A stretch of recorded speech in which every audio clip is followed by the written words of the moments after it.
बाबा जी की प्यारी सास संगत जी राधा स्वामी। एक बार एक पति पत्नी थे। उसकी दो बेटियां थी। उसकी सास को और पति को तो बेटे की इच्छा थी, इसलिए वह उसको बार बार लड़के के लिए मजबूर करते थे। वह कहती थी कि मेरी दोनों बेटियां ही बड़े होकर पढ़ लिख कर आपका नाम रोशन करेंगे। लेकिन पति व सास यह मानने को तैयार नहीं थे। उसने उनको बार बार यही समझाया कि बाबा जी कहते हैं बेटियां भी बेटों से कम नहीं हैं। ब्यास में भी सत्संग शुरू होने से पहले नन्ही बेटी की वीडियो दिखाई जाती है। बेटियां जो माँ बाप की सेवा करती है बेटे नहीं कर सकते। वह उनके दिल से रूह से जुड़ जाती है। बाबा जी कहते हैं इंदिरा गांधी, सानिया मिर्ज़ा, पीटी उषा, कल्पना चावला आदि यह सब लड़कियां थी जिन्होंने देश का नाम रोशन किया है।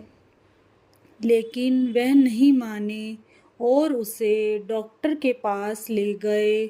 कुछ समय के बाद वह प्रेग्नेंट हो गई तो वह उसको लड़का है या लड़की टेस्ट करवाने के लिए कहने लगे, लेकिन वह नहीं मानी। वह बोली लड़का हो या लड़की जो भी होगा आपको उसे स्वीकार करना पड़ेगा।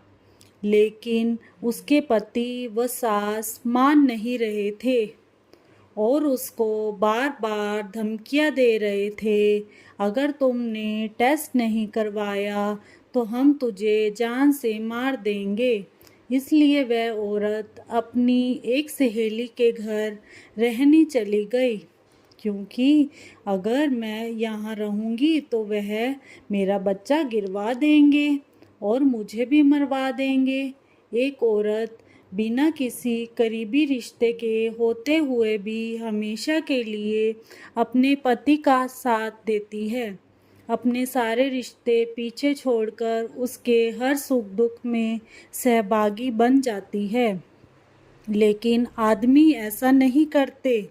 जिस दिन उसके सहेली उसे अस्पताल लेकर जा रही थी, उस दिन उसकी सास ने उसको रिक्शा पर जाते हुए देख लिया और उसका पीछा किया। वह अस्पताल तक पहुंच गई। वह यह सब चुपचाप देखती रही कि अगर लड़का होगा तो मैं इसे घर ले जाऊंगी, अगर लड़की हुई तो इसको यहीं पर ही कहीं दबा दूंगी। कुछ समय के बाद उसकी तीसरी लड़की पैदा हुई।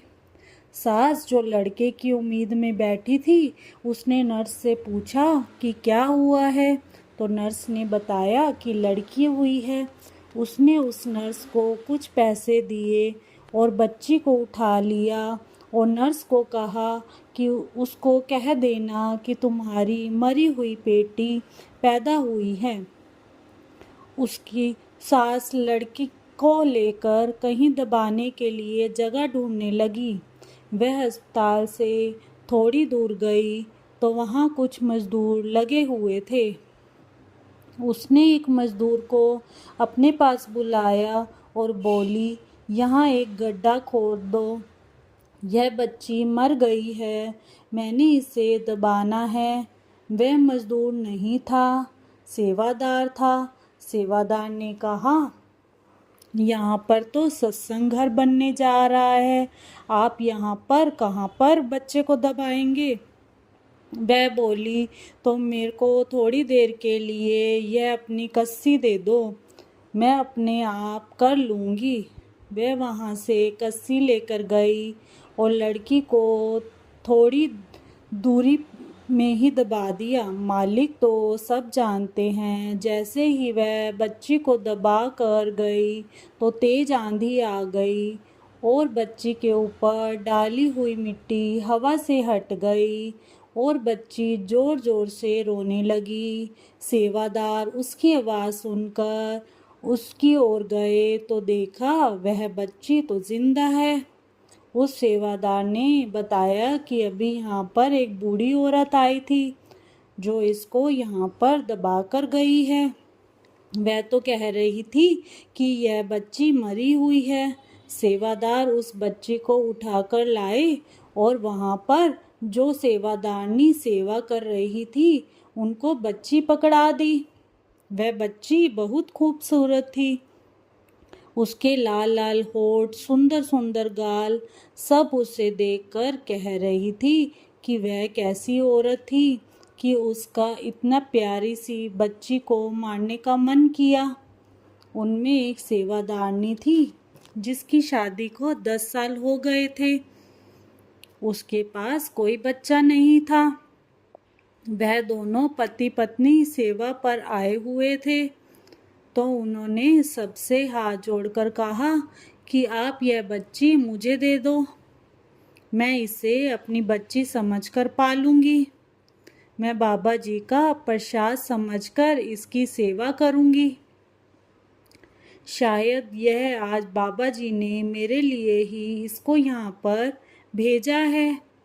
सब ने हाँ में हाँ मिलाई और वह बच्ची उस सेवादारनी को दे दी गई, जिसका पालन पोषण वह बहुत प्यार से कर रही है। बाबा जी कहते हैं, कोई लड़कियों को धकेल रहा है, उनको देखो जो लड़कियों के लिए भी तरस रहे हैं। बेटी हो या बेटा, दोनों ही अपने हैं। इनको प्यार देंगे तो यह भी हमें प्यार देंगे। बेटियों को पढ़ाओ लिखाओ, डॉक्टर इंजीनियर बनाओ, यह किसी से कम नहीं है। यह भी आपका और देश का नाम रोशन करेंगी। वह दोनों पति पत्नी बच्ची को लेकर अपने घर गए और बाबा जी का शुक्र करने लगे। हम सबको पता है कि मिश्री मीठी होती है। आप मुंह में मिश्री डालकर चाहे घूमें, बैठें, लेट जाएं, जब तक मुंह में मिश्री है तब तक आपका मुंह मीठा रहेगा। इसी प्रकार सुमिरन है। जब हम चलते फिरते, उठते बैठते, खाते पीते यानी जिस स्थिति में भी हैं सिमरन करते हैं, तो उस मिश्री की तरह नाम की मिठास हमारी आत्मा को आती रहेगी, क्योंकि सिमरन शरीर को नहीं आत्मा की खुराक है। वह औरत बोली, पाँव दिखते नहीं फिर भी हर संकट में दौड़ कर आते हैं बाबा जी। हाथ भी दिखते नहीं लेकिन सिर पर हाथ फेर जाते हैं बाबा जी। बस यह समझो कि मेरे तो हर सुख दुख में सतगुरु ही काम आते हैं। राधा स्वामी। बाबा जी की प्यारी साथ संगत जी। राधा स्वामी।